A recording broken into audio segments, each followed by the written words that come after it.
हामी त रिटर्नै नपाउने समयदेखि काम गर्दै आएको होइन अहिले अलिकति कम्प्यारेटिभली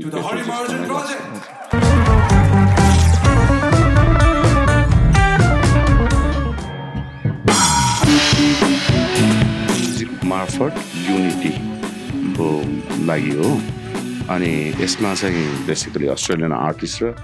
नेपाली आर्टिस्ट छ र रेकर्डिङमा चाहिँ इभन बङ्गलादेश को पनि छ होइन इन्डियन पनि छ सङ्गम प्रोडक्सनको यिनीहरूको इनिसिएसनमा चाहिँ यो ओपेरा हाउसमा अब प्रोग्राम हुँदैछ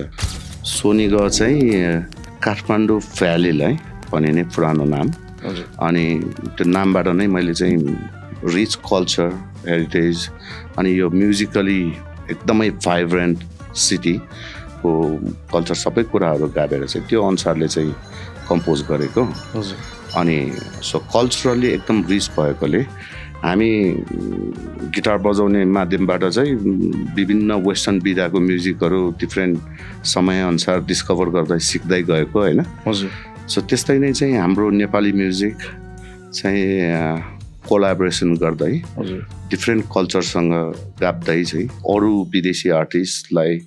पनि हाम्रो म्युजिक बजाउन लगाउँदै सँगै निकाल्ने कोसिसमा चाहिँ यो एल्बम रेकर्ड भएको that's why it's culture in sing होइन